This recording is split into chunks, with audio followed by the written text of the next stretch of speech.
No ma'am, clear हो गया। Very good. Alright, अब मैं आपको ये बताती हूँ कि जब हम बात कर रहे हैं आयक की, ठीक है, अभी हम नायक पे नहीं गए, अभी हम सिर्फ आयक की बात कर रहे हैं। हमें पता कैसे चलेगा कि अब आईएचएल की एप्लीकेशन कब से स्टार्ट होगी, कब तक होगी, ठीक है, और कौन से एरिया में रहेगी। तो मैंने आपको ये बात कल भी बताई थी कि जिन दो ममालिक के बीच में लड़ाई हो रही होती है उनकी बाउंड्रीज के ऊपर, उनकी हदूद में आईएचएल अप्लाई हो रहा होता है, ठीक है। यानी कि लड़ाई के दौरान जाहिर सी बात है वो एक दूसरे की जान ले सकते हैं, क्योंकि आईएचएल उसको अलाउ करता है लीगली, जो कम्बैटेंट्स फाइट कर रहे हैं। अब वहां पर कोई ये नहीं कह सकता कि अरे अरे देखो इन्होंने इंटरनेशनल ह्यूमन राइट्स की लॉ की वायलेशन कर दी, इन्होंने डोमेस्टिक लॉ वायलेट कर दिया है, इसने मर्डर कर दिया, इसको फांसी पे चढ़ा दो, ठीक है, ऐसा नहीं होता। क्यों? क्योंकि वहां पे आईएचएल अप्लाई हो रहा है। ठीक हो गया? ओके। तो अभी जो रिसेंट इंडिया पाकिस्तान की वॉर हुई थी, जैसे ही वो जो जेट्स की लड़ाई जब तक चल रही थी, जैसे ही वो स्टार्ट हुई तब से आईएचएल अप्लाई होना स्टार्ट हो गया था, पाकिस्तान पर भी और इंडिया पर भी। लेकिन अब ये चला कब तक, ठीक है। अच्छा एक बात, जब मैं आपको स्कोप ऑफ आईएचएल पढ़ा रही हूँ तो इसमें दो चीजें आ जाती हैं, एक होता है टेम्पोरल स्कोप, एक होता है स्पेशियल स्कोप। टेम्पोरल से मुराद ये कि वक्त, कितने वक्त से लेकर कितने वक्त तक आईएचएल अप्लाई होगा, एक ये हो गया टेम्पोरल स्कोप, यानी कि टाइम बता रहा है आपको। स्पेशियल स्कोप यानी टेरिटरी बता रहा है आपको, जियोग्राफिकली कहाँ से लेकर कहाँ तक आईएचएल अप्लाई हो रहा है। तो जब मैं आपको टेम्पोरल की बात करती हूँ तो आईसीटीवाई का जो तादिज केस है, नोट 69 पैराग्राफ 70, आप ये देख सकते हैं, नोट मीन्स पैराग्राफ 70। तो इसमें एक पैराग्राफ था, उसमें उन्होंने ये कहा कि international humanitarian law applies from the initiation of such armed conflicts. जैसे ही गोली चली, जैसे ही यूज ऑफ फोर्स हुआ, उसी वक्त से इंटरनेशनल आईएचएल अप्लाई होना स्टार्ट हो गया। क्यों? क्योंकि आर्म्ड कॉन्फ्लिक्ट स्टार्ट हो गया। And x tends beyond the cessation of hostilities. Cessation का मतलब इख्तिताम, खत्म हो जाना, ठीक है। तो जब हॉस्टिलिटीज खत्म हो जाती है उसके बाद तक भी, जब तक एक पीस एग्रीमेंट रीच नहीं होता दोनों पार्टीज के बीच में, तब तक आईएचएल अप्लाई होता है। यानी कि अगर से फॉर एग्जाम्पल कोई ये कहे कि भाई हमारे बीच में लड़ाई चल रही है और वक्ती तौर के वो लड़ाई बंद हो गई, लेकिन अचानक से दोबारा से स्टार्ट हो गई, जैसे अभी जो इंडिया पाकिस्तान की वॉर हुई थी, इसमें क्या हुआ था कि यूएस बीच में आया था, उसने दोनों का वो एक सीज फायर लगवाया था, लेकिन इंडिया ने दोबारा उस सीज फायर को तोड़ दिया था। तो ये तो सिचुएशन किसी के साथ भी हो सकती है, कभी भी हो सकती है ना। तो इस वजह से एज ए प्रिकॉशन आईएचएल तब तक अप्लाई होता है जब तक दोनों के बीच में एक एग्रीमेंट साइन ना हो जाए पीस के लिए, कि भाई अब हम दोनों लड़ाई नहीं करेंगे। जैसे जब भाई बहनों में लड़ाई होती थी तो वो कहते थे ना, बस पक्का प्रॉमिस करो, दोस्ती करो, वो इस तरह गले लगो, पहले माँ बाप इनका पीस एग्रीमेंट करवाते थे, है ना, फिर कहते थे हाँ अब लड़ाई नहीं होगी। लेकिन अगर वक्ती तौर पे वो एक को इस कमरे में ले जाए, दूसरे को उस कमरे में ले जाए, तो वक्ती तौर के ऊपर दोबारा झगड़ा कभी भी स्टार्ट हो सकता है। क्यों? क्योंकि दोस्ती नहीं हुई है अभी तक, है ना। तो इस वजह से दोस्ती होने तक आपका आईएचएल अप्लाई होगा दोनों पार्टीज के बीच में, ठीक है। अच्छा, अप्लाई कहाँ पर होगा? To the whole of the territories, जो भी पार्टीज उसमें इन्वॉल्व है, that is very easy.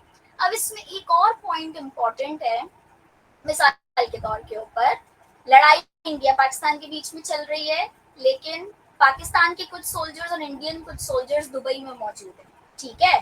Dubai में वो एक दूसरे को देखते हैं और वहां पे उसने उस पर अटैक कर दिया, उसने उस पर अटैक कर दिया। अब क्या होगा? क्या हम इसे मर्डर कंसिडर करेंगे, या हम इसे आईएचएल के जमरे में लेकर आएंगे और लीगली कंसिडर करेंगे कि भाई नहीं, जो भी था लीगल था? ये मेरा आपसे सवाल है, किसी को कोई आइडिया है? आप अपने व्यूज दें, क्या लगता है आपको? मर्डर ही कंसिडर करेंगे मैम। मर्डर कंसिडर करेंगे, ओके। और कोई?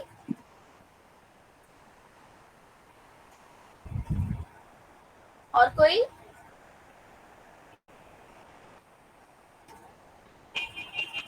I can see 35 people in the participants list. So I want to ma'am, round. Question repeat करें थोड़ा। ओके, मेरा सवाल आपसे ये है कि इंडिया पाकिस्तान के बीच में वॉर चल रही है और मैंने कहा कि इंडिया पाकिस्तान की बाउंड्री में तो आईएचएल अप्लाई हो रहा है, लेकिन से फॉर एग्जांपल पाकिस्तान के कुछ फौजी दुबई में हैं और इंडियन कुछ फौजी जी दुबई में है, वो उन दोनों का आपस में आमना सामना होता है और वो दोनों एक दूसरे के ऊपर हमला कर देते हैं, तो क्या ये जो एक्ट था इसको हम IHRL में काउंट करेंगे कि भाई नॉर्मल पीस टाइम में हुआ है, या फिर उसके ऊपर भी IHL अप्लाई हो रहा होगा? दुबई की उस टाइम पे टेरिटरी पर IHL अप्लाई होगा या नहीं होगा?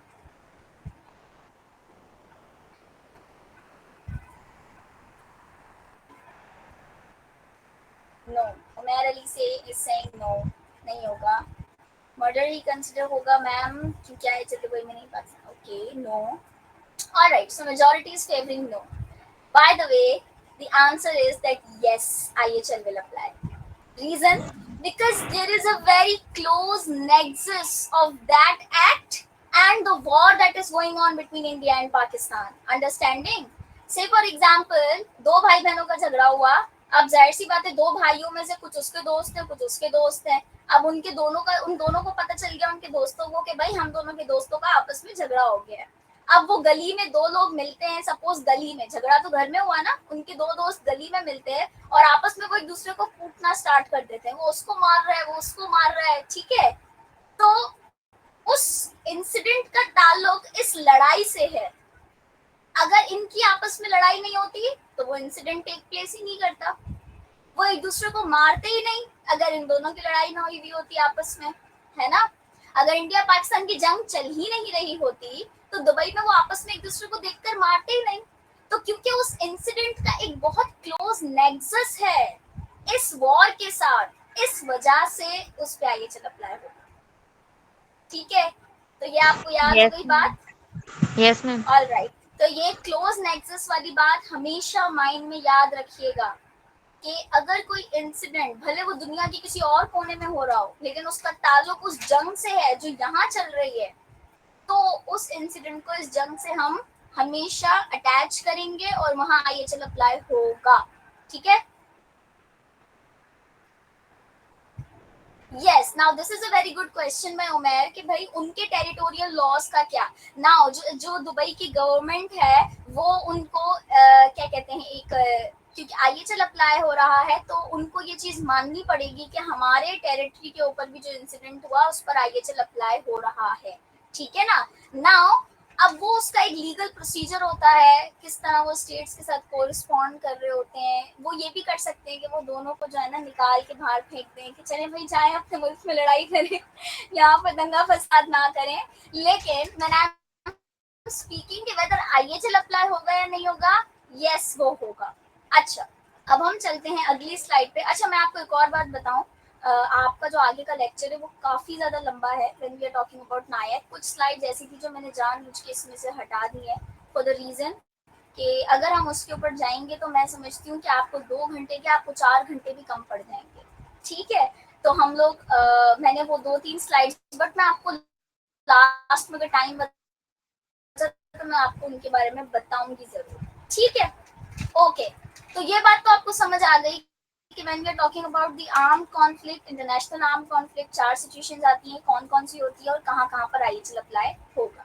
इसके अलावा एडिशनल प्रोटोकॉल 1 मैंने आपको बता दिया। एडिशनल प्रोटोकॉल 1 आर्टिकल 1 paragraph 4 और the students who are taking part in moot court competition relating to IHL, उनके लिए एक ज़रूरी बात है कि जजेस आपसे अक्सर ये सवाल करते हैं कि क्या इंटरनेशनल आर्म कॉन्फ्लिक्ट में कोई और सिचुएशन फॉल कर सकती है या नहीं।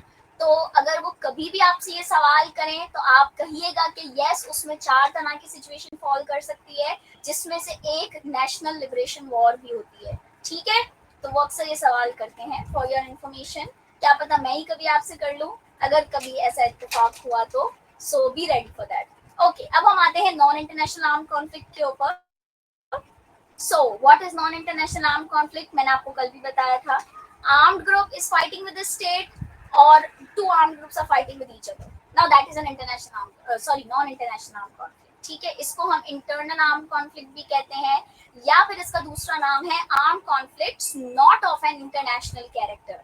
ठीक है, और पार्टीज कौन सी होती है वो मैंने आपको बता दिया। लेकिन एक बात याद रखिएगा, यहाँ पर सबसे टिपिकल चीज है जो समझने वाली है। क्या आपस में जो छोटे मोटे कबीलों के झगड़े हो जाते हैं या जो आपस में दो खानदानों के बीच में लड़ाई हो जाती है, जैसे लैला मजनू की हो गई थी, रोमियो जूलियट की हो गई थी, तो क्या हम इसे कहेंगे कि ये नॉन इंटरनेशनल आर्म कॉन्फ्लिक्ट है? No, that's not the case. मैंने आपको बताया था कि सिविल रियॉट्स या छोटा मोटा प्रोटेस्ट या अगर बड़े पैमाने पे भी प्रोटेस्ट हो रहा है गवर्नमेंट के किसी एक पर्टिकुलर किसी चीज के खिलाफ, जैसे सिंध प्रोविंस में इंडस कैनाल्स के खिलाफ हो रहा था, तो उसको हम ये नहीं कहेंगे कि नॉन इंटरनेशनल आर्म कॉन्फ्लिक्ट है। अब हमें पता कैसे चलेगा कि नॉन इंटरनेशनल आर्म कॉन्फ्लिक्ट कब स्टार्ट हो गया? ठीक है, अच्छा उससे पहले मैं आपको बता देती हूँ एप्लीकेबल लॉज कौन कौन से हैं। Common article 3, common article 3, common article 2 ये आपने बहुत सुना होगा आईएचएल में। And what is that? Basically Geneva convention 1, 2, 3, 4, इसका जो सेकंड और थर्ड आर्टिकल है वो बिल्कुल कॉमन है चारों के चारों जेनेवा कन्वेंशंस में, तभी हम इसे कहते हैं कि कॉमन आर्टिकल। क्योंकि जेनेवा कन्वेंशन 1 उठाओ, 2 उठाओ, 3 उठाओ, ये आपको कॉमन मिलेगा। ठीक है, तो इसलिए हम इसे कॉमन आर्टिकल 3 कहते हैं। कॉमन आर्टिकल 2 जो है वो आयक के लिए होता है, कॉमन आर्टिकल 3 जो है वो नायक के लिए होता है। If you can just excuse me for a second.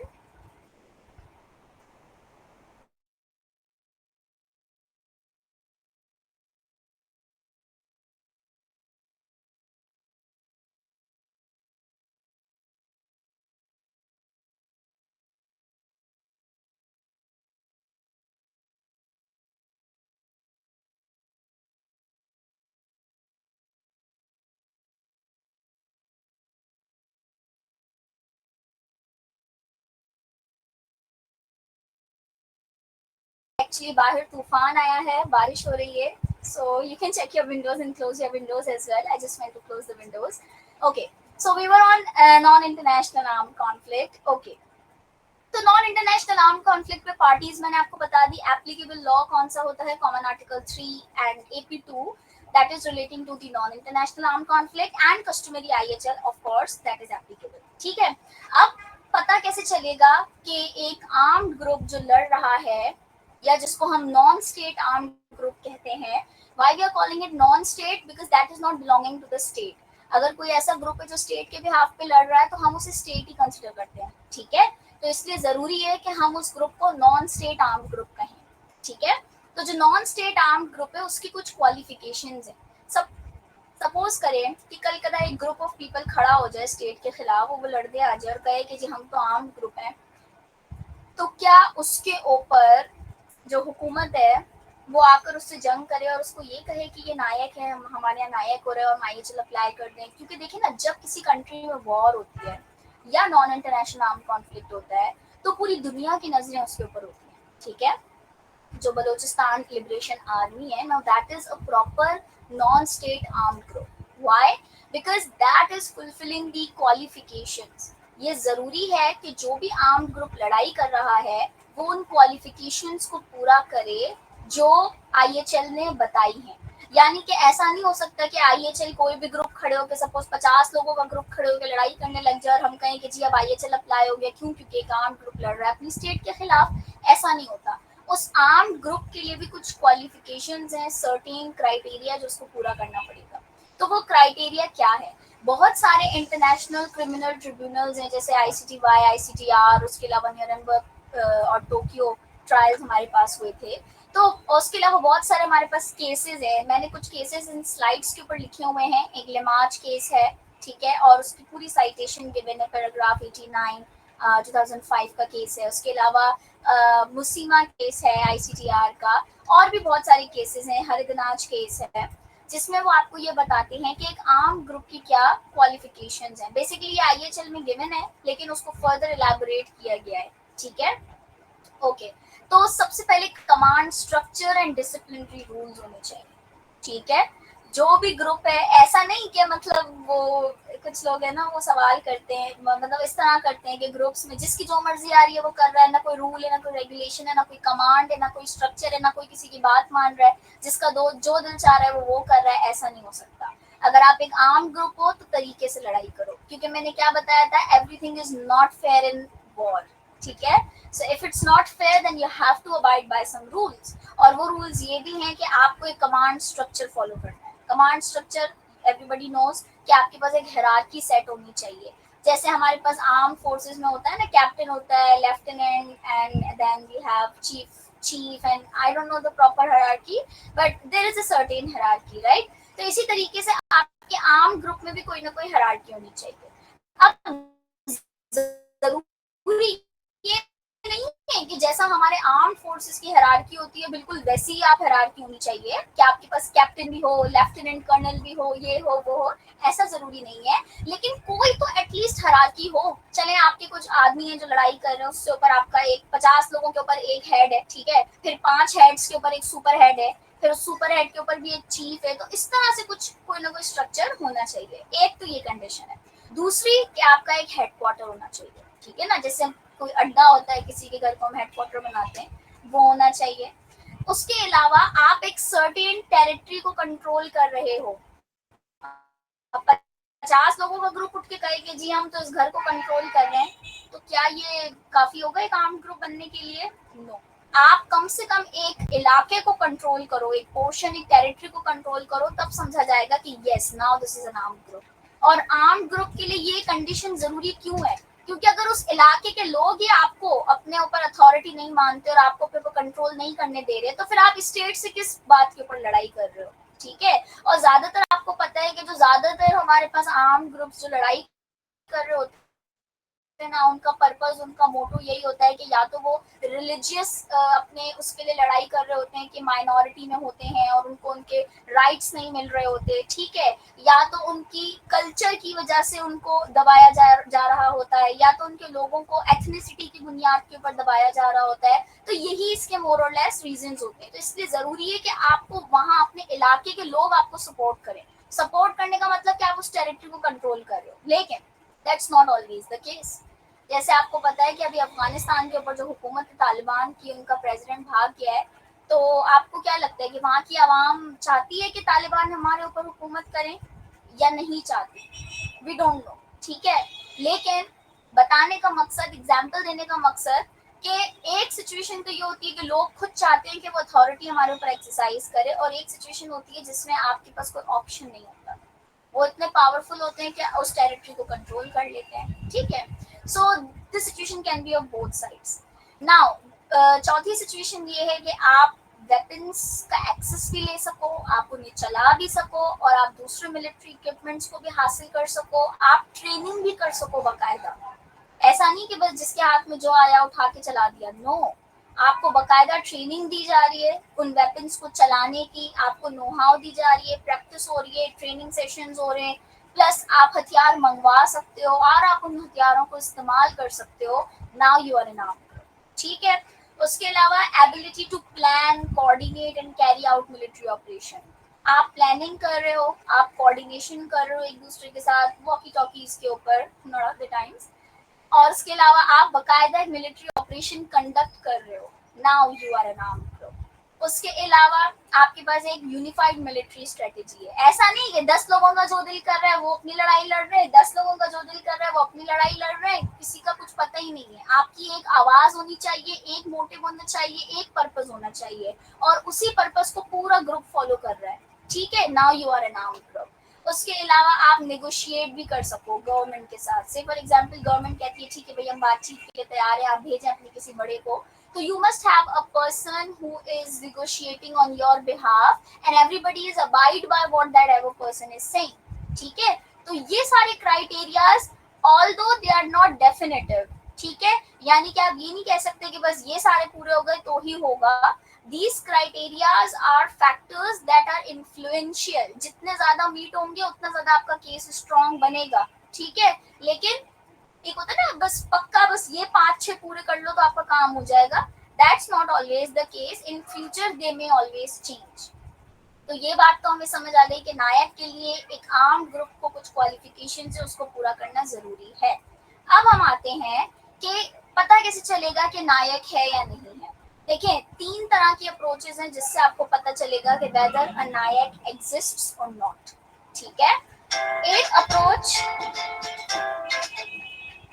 एक अप्रोच आपके पास है ट्रेडिशनल अप्रोच, जिसमें हम इंटेंसिटी और ऑर्गेनाइजेशन की बात करते हैं। दूसरी अप्रोच है आपके पास सपोर्ट बेस्ड अप्रोच, और तीसरी अप्रोच है एग्रीगेशन ऑफ इंटेंसिटी अप्रोच। अगर इन तीनों में से कुछ भी होता है तो हम समझेंगे कि नायक इस्टेब्लिश हो गया है। और ये मैं आपको एक बात बता दूं, कोई भी मुल्क नहीं चाहता कि नायक इस्टेब्लिश हो।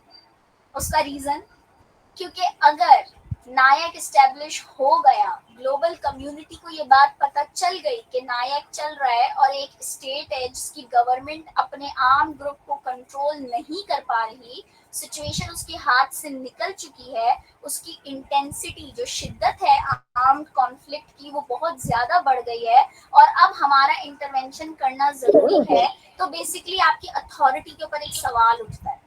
और फिर जो स्टेट्स हैं वो अपनी मर्जी से डोमेस्टिक लॉ अप्लाई नहीं कर पाती, जो कि आम हालात में वो हमेशा चाहती हैं कि हम अपना डोमेस्टिक लॉ अप्लाई करें और अपनी मर्जी से काम करें। क्यों? क्योंकि फिर आईएचएल अप्लाई हो जाता है। किसी का माइक ऑन है, प्लीज आप अपना माइक ऑफ कर लें if you have no other question।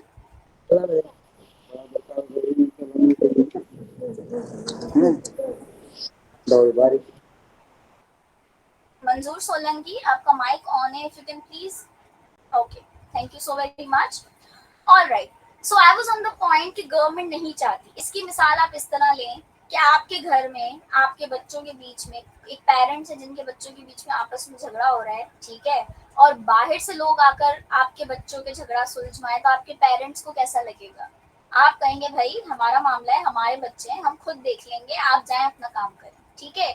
किसी को भी ये बात पसंद नहीं आएगी कि आप उनके घर के मामले में दखल अंदाजी दें।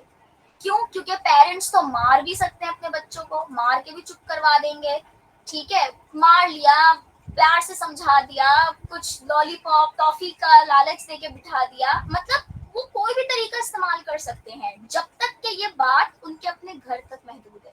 लेकिन अगर ये झगड़ा इतना ज्यादा बढ़ जाए कि आपके घर के बाहर आवाजें जाने लग जाएं, उसकी इंटेंसिटी इतनी बढ़ जाए कि बाहर वाले लोग जो है ना अपने घरों के दरवाजे खोल खोल के देखें कि अरे भाई क्या हो गया, झगड़ा चल रहा है, ओ माय गॉड, इनका, फिर वो बीच में कूद पड़े और आप दो आपके बच्चों का झगड़ा सुलझवाएं, तो आपको ये बात बहुत बुरी लगेगी। इसलिए स्टेट्स नहीं चाहते कि उनके आपस में अगर कोई आर्म कॉन्फ्लिक्ट चल रहा है किसी ग्रुप के खिलाफ तो ये एक नायक बन जाए, क्योंकि अगर घर से बाहर आवाज गई यानी कि इंटेंसिटी बढ़ी और अगर ये चीज नायक बन गई तो फिर इंटरवेंशन होना स्टार्ट हो जाती है, आपकी बदनामी अलग होती है और बाहर आपका जो एक इमेज होता है, एक इंप्रेशन ये जाता है कि अरे देखो ये तो अपने घर में झगड़ों को भी कंट्रोल नहीं कर सकते, ऐसा होता है ना।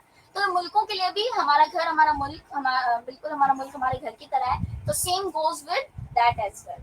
ये बात क्लियर है मेरे ख्याल में, इस मिसाल से आपको ये बात समझ आ गई होगी कि कोई स्टेट क्यों नहीं चाहता कि उसकी जो सिचुएशन है वो एक नायक कंसिडर हो। ठीक है, कोई सवाल यहाँ तक?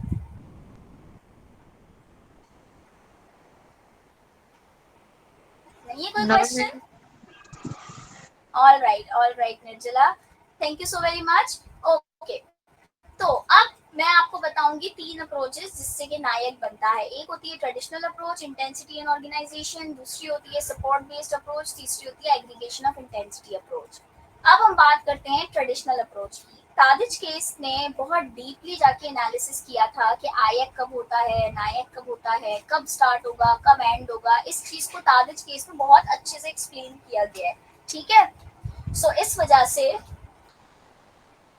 तादिज केस का ही पैराग्राफ 562 है जो कि आपको बताता है कि हमें कब पता चलेगा कि इंटेंसिटी और ऑर्गेनाइजेशन स्टैब्लिश हो गई। ट्रेडिशनल अप्रोच के हिसाब से एक ऑर्गेनाइजेशन ऑफ पार्टीज और दूसरा इंटेंसिटी। देखिए ऑर्गेनाइजेशन मैंने आपको पहले जो अभी हमने क्वालिफिकेशंस पढ़ी एक आर्म ग्रुप की वो मैंने आपको बता दी कि एक ऑर्गेनाइज्ड तरीके से बाकायदा प्लानिंग के साथ सारे काम हो रहे हैं, ठीक है। जो बलूचिस्तान लिबरेशन आर्मी है that is an arm group, a proper arm group, और एक प्रॉपर आप समझ लें कि एक लड़ाई चल रही है, लेकिन that has not yet reach the threshold of NIAC, ठीक है। यानी कि थ्रेशोल्ड इतना ज्यादा बढ़ जाए कि मुल्क, जैसे अब हम सिंध पंजाब के लोग बड़े रिलैक्स होकर बैठे हैं, जो भी हो रहा है बलूचिस्तान की टेरिटरी में हो रहा है, हमें इतना कोई अफेक्ट नहीं हो रहा। तो इससे पता चलता है कि उस चीज की इंटेंसिटी इतनी बड़ी नहीं है, ठीक है ना। आसपास के लोगों को अभी तक ये चीज इतनी फील नहीं हो रही। लेकिन रिसेंटली, क्योंकि आपको पता है इंडिया बीच में दखल अंदाजी दे रहा था, so this is a pin point जहां से हमें पता चलता है कि नहीं, जैसा दिखाया जा रहा है ऐसा है नहीं, क्यों? क्योंकि हमें ज्यादातर न्यूज कहाँ से पता चलती है? मीडिया से, और मीडिया को स्ट्रिक्टली मना किया गया है कि आप इस चीज को नशर ना करें। क्यों? क्योंकि अगर ये चीज नशर हो गई, लोगों को पता चल गया, घर से बाहर शोर चला गया, तो नायक स्टैब्लिश हो जाएगा, अथॉरिटी खत्म और लोगों की इंटरवेंशन शुरू। तो ये होना नहीं है, मतलब आपको पता है गवर्नमेंट ऐसा चाहती नहीं है, तो ऐसा हो नहीं रहा। लेकिन मैं आपको बता रही हूँ कि बलूचिस्तान लिबरेशन आर्मी एक प्रॉपर आर्म ग्रुप है, ठीक है। अब आपको इंटेंसिटी कैसे पता चलेगी, इसको हम एक मिसाल से समझते हैं। दो भाई बहनों के बीच में झगड़ा हो रहा है। पहले तो सिर्फ मुंह से झगड़ा हो रहा था, उसके बाद हाथ पैर चलने लग गए, उसने उसको चमाट मार दी, उसने उसको चमाट मार दी। फिर वेपन्स आ गए, डंडे आ गए, ठीक है ना। वो डंडा उठा रहा है, उसके हाथ में तकिया आया, उसके हाथ में बॉक्स आया, जो जिसके हाथ में कुछ भी आया उसने एक दूसरे को मार दिया, ठीक है। तो इससे हमें पता चलता है कि शिद्दत जो है वो लड़ाई की बढ़ती जा रही है, ठीक है ना। तो अब यहाँ पर कुछ फैक्टर्स हैं, ठीक है, जिससे हमें पता चलता है कि इंटेंसिटी कब बढ़ेगी। मैं तो कह रही हूँ कि ठीक है इंटेंसिटी हो तो नायक होगा, लेकिन इंटेंसिटी का पता कैसे चलेगा? तो उसके लिए कुछ इंडिकेटर्स, ठीक है। वो इंडिकेटर्स क्या है? Duration and gravity of the arm clashes. अब सपोज दो भाई बहनों के बीच में लड़ाई तो चल रही है, लेकिन लड़ाई 3-4 दिनों से चल रही है और वो बढ़ती जा रही है। Now this is intense. लेकिन अगर 2-5 मिनट पहले लड़ाई हुई थी, 2-5 मिनट बाद सही हो गया, तो उसको हम इतना इंटेंस नहीं समझते। अगर लड़ाई बहुत ज्यादा टाइम तक चल रही है, टाइम ड्यूरेशन बहुत ज्यादा है, तो हम कहेंगे कि yes now this is the intensity of the लड़ाई is growing, right. The type of government forces involve, इसकी मिसाल आप इस तरह लें। छोटा मोटा झगड़ा होता है तो बड़े बहन भाई आके रुकवाते हैं। झगड़ा ज्यादा पड़ता है तो अम्मी जान हमारी सी में आ जाती हैं। और अगर झगड़ा इतना बढ़ जाए कि आपके फादर को आके रुकवाना पड़ जाए, क्योंकि अमूमन जो बाबा होते हैं वो इतना इंटरफेयर नहीं करते, वो कहते हैं आपस के झगड़े खुद ही सुलझाएं। लेकिन अगर लड़ाई इतनी बढ़ जाए कि आपके फादर को आकर बीच में दखल अंदाजी देनी पड़े, तो इससे पता चलता है कि नहीं, मामला जो है ना वो बड़ा है, सीरियस है। इंटेंसिटी, शिद्दत लड़ाई की ज्यादा है कि बाबा को आना पड़ गया रोकने के लिए। तो टाइप ऑफ गवर्नमेंट फोर्सेस जो इन्वॉल्व होती है, उससे पता चलता है कि लड़ाई कितनी शिद्दत की है। अगर नॉर्मल पुलिस फोर्स इन्वॉल्व है तो पुलिस तो नॉर्मली आती है, इतनी बड़ी तो बात नहीं है। लेकिन सोचिए अगर एक मुल्क की आर्मी को बीच में आना पड़ जाए झगड़ा रुकवाने के लिए, now this is something intense. क्योंकि आर्मी का काम अमूमन नहीं होता कि वो बीच में आके झगड़े रुकवाए, ठीक है। आर्मी अक्सर बॉर्डर पर तैनात होती है। लेकिन अगर रेंजर्स आ रहे, आर्मी आ रही है, तो इसका मतलब कि झगड़ा बहुत बड़ा है कि आर्मी को तक बुलवाना पड़ गया। शिद्दत इतनी ज्यादा है कि पुलिस से कंट्रोल ही नहीं हो रही वो चीज। और ये बात आप मेरी याद रख लें, कभी भी किसी भी सिचुएशन में अगर किसी भी मुल्क की आर्मी आ जाए ना, भले एक सेकंड के लिए क्यों ना आ जाए, समझ जाए कि वो चीज नायक बन चुकी है। क्योंकि गवर्नमेंट अपने लोकल फोर्सेस के थ्रू उस सिचुएशन को कंट्रोल नहीं कर सकती, ठीक है। उसके अलावा जो टाइप ऑफ वेपन्स वाली बात है वो मैंने आपको बताई ना, पहले हाथ से होती है, फिर तकियों से होती है, फिर डंडे आ जाते हैं। और सोचिए अगर भाई बहन आपस में छुरी उठा लें एक दूसरे के ऊपर, तो उसकी शिद्दत कितनी ज्यादा होगी। पिस्टल निकाल लें तो उससे ज्यादा होगी, राइफल्स आ जाए तो उससे ज्यादा होगी। तो वेपन की टाइप से जो है ना वो शिद्दत बढ़ती जाती है, उससे आपको पता चलता है कि नायक है या नहीं। उसके अलावा एक्सटेंट ऑफ डैमेज, जितना ज्यादा नुकसान होगा घर का, जैसे घर में लड़ाई हो रही है तो पहले तो बेड खराब हुआ, फिर चीजें टूटने फूटने शुरू हो गई, तो जितना ज्यादा नुकसान उतना ज्यादा शिद्दत में इजाफा, उतना ज्यादा नायक स्टैब्लिश होता चला जाता है।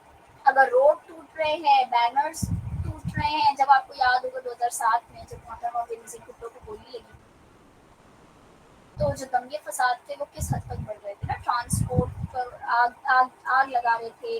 उसके अलावा बहुत ज्यादा हालात खराब हो गए थे, ठीक है ना, नॉर्मल सर्कमस्टेंसेस से बहुत एग्जैजरेट कर गए थे।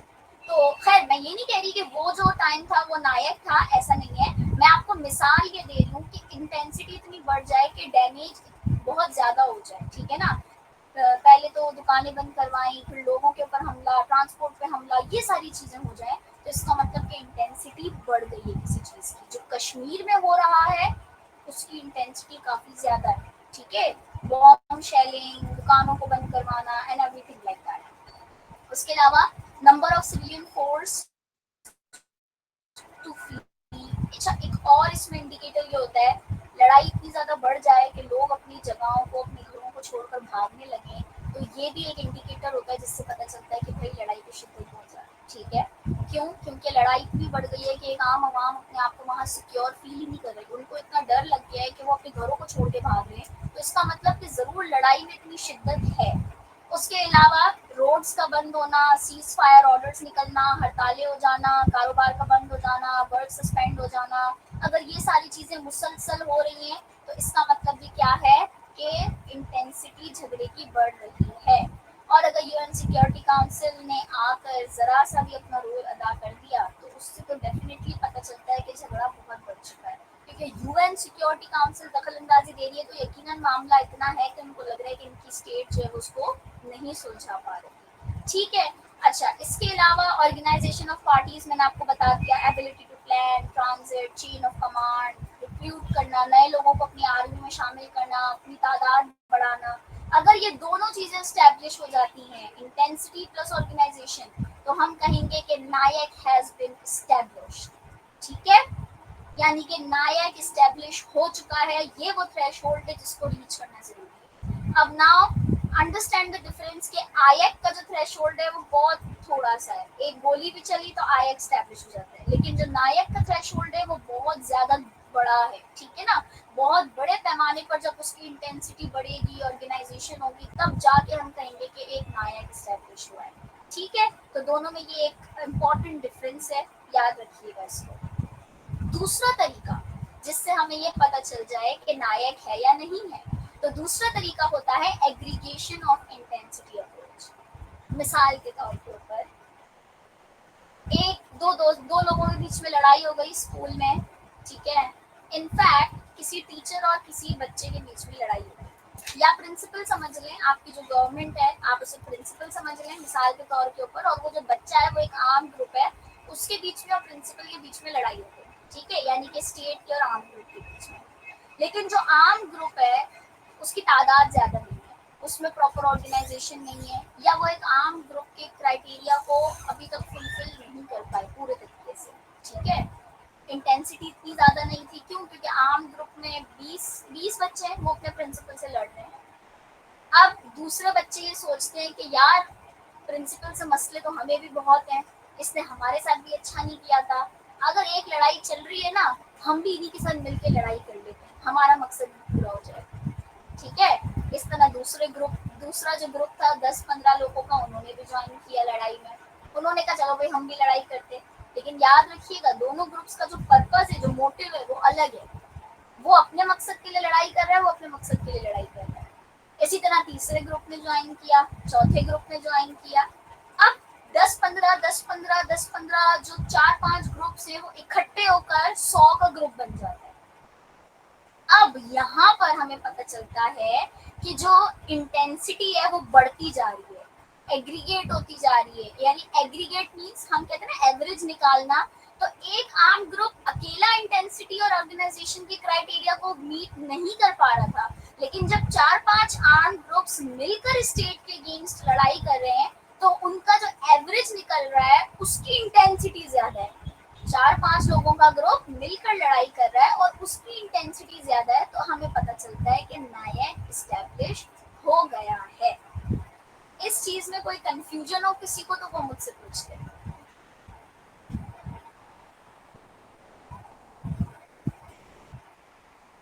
कोई कंफ्यूजन?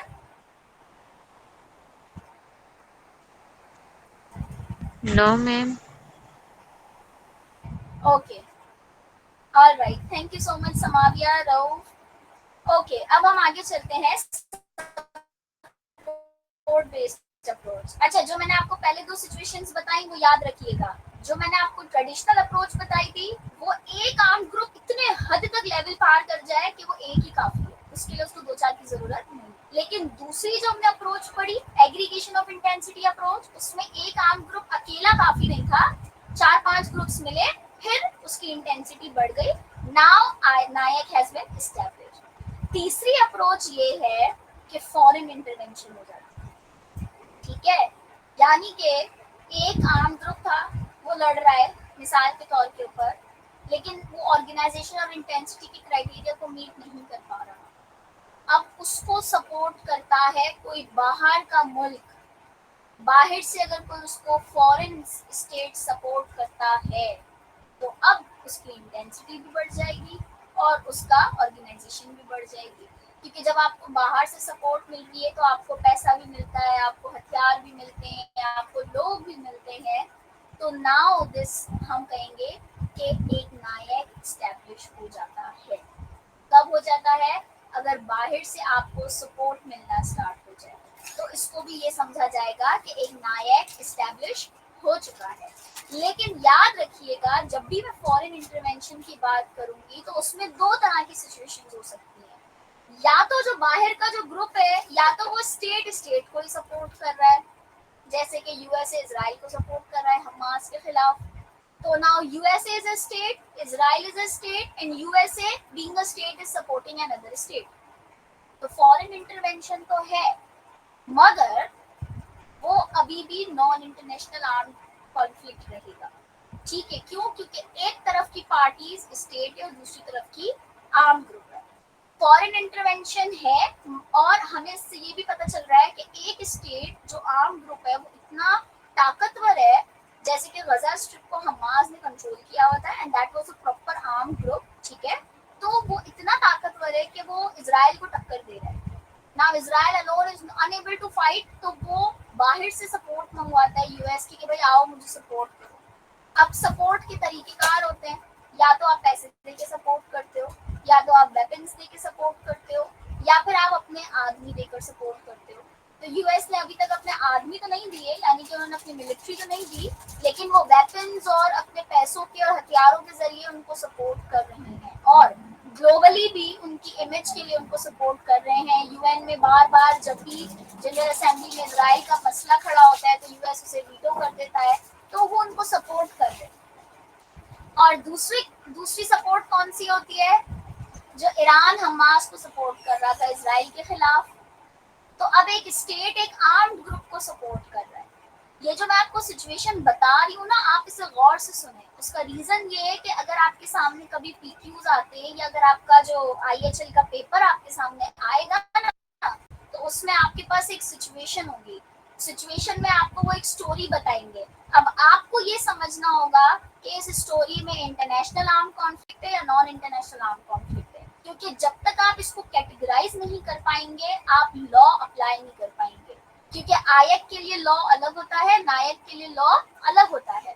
तो अगर आप जब तक उसकी क्लासिफिकेशन ही प्रॉपर नहीं कर पाएंगे तो आप लॉज भी सही से अप्लाई नहीं कर पाएंगे। और अगर आपने लॉज सही से अप्लाई नहीं किया तो आपका पूरा क्वेश्चन गलत, चाहे वो मूड कंपटीशन के लिए हो या चाहे वो आपके नॉर्मल एग्जाम्स के लिए हो।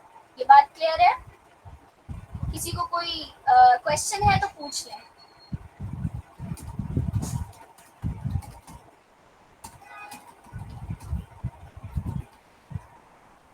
ओके, नहीं है क्वेश्चन, आगे चलते हैं। तो अब मैं आपको बताऊंगी कि हम लोगों ने एक टाइप ऑफ आर्म कॉन्फ्लिक्ट पढ़ा था, जो मैंने आपको बताया था internationalised non international arm conflict. वो कब होता है, वो जो ट्रांजिशन होता है वो कैसे होता है? वो बेसिकली होता है फॉरेन इंटरवेंशन की वजह से। मैम कैसे होता है? फॉरेन इंटरवेंशन से एक नायक एक आयक में कैसे बदल सकता है? तो जैसे मैंने आपको बताया कि हमास अगर इंडिविजुअली लड़ाई कर रहा है इजराइल से और ईरान उसको सपोर्ट करता है और वो इतना ज्यादा सपोर्ट कर देता है कि यूं लगने लगता है कि ये जंग हमास और इजराइल की नहीं बल्कि इजराइल और ईरान की जंग चल रही है। तो नाउ एक नॉन इंटरनेशनल आर्म कॉन्फ्लिक्ट तब्दील हो गया इंटरनेशनल आर्म कॉन्फ्लिक्ट, क्योंकि ईरान ने हमास को इतना ज्यादा सपोर्ट किया कि उन्होंने कहा कि भाई तुम वेपन्स भी लो, तुम पैसे भी लो। आखिर में उन्होंने खुद उनकी तरफ से हमले कर दिए। तो एक नायक चल रहा था हमास और इजराइल के बीच में, लेकिन अब वो कन्वर्ट हो गया एक इंटरनेशनल आर्म कॉन्फ्लिक्ट में, क्योंकि अब जो लड़ाई चल रही है वो ईरान और इजराइल के बीच में चल रही है। हमास के ऊपर पूरा कंट्रोल ईरान एक्सरसाइज करे और इस तरह एक्सरसाइज करे कि यूं लगने लगे कि ये हमास नहीं बल्कि ये तो ईरान ही लड़ रहे हैं हमसे। ठीक है, तो now this is called a transition of NIAC into IAC. ये चीज समझ में आई आप लोगों को? किसी को कोई सवाल, अगर ये सिचुएशन क्लियर ना हुई हो तो मुझसे पूछें, फिर हम आगे चलेंगे। Yes, thank you Samavya. और किसी को कोई confusion? Nirjala, Fahim, Rauf, I can see so many of you here. Abdullah, Suleiman, Umair, okay, clear Umair. Ma'am. Perfect.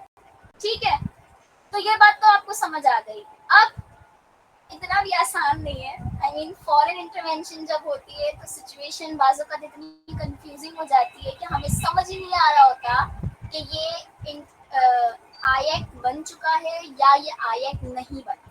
मतलब मिसाल के तौर के ऊपर अगर एक ग्रुप है वो मुझे सपोर्ट कर रहा है, एक स्टेट मुझे सपोर्ट कर रहा है, लेकिन उसका भी तो कोई थ्रेशोल्ड होना चाहिए ना। मुझे कैसे पता चलेगा कि आप 20% सपोर्ट करोगे तो आयक बनेगा, ठीक है, या 50% सपोर्ट होनी चाहिए तो नायक से आयक बनेगा, या फिर 70% होनी चाहिए या 100% होनी चाहिए? मुझे कैसे पता चलेगा कि किस हद तक मुझे सपोर्ट की जरूरत है एक नायक को आयक में कन्वर्ट करवाने के लिए? अब वो हम पढ़ते हैं कि वो हमें कैसे पता चलेगा, ठीक है।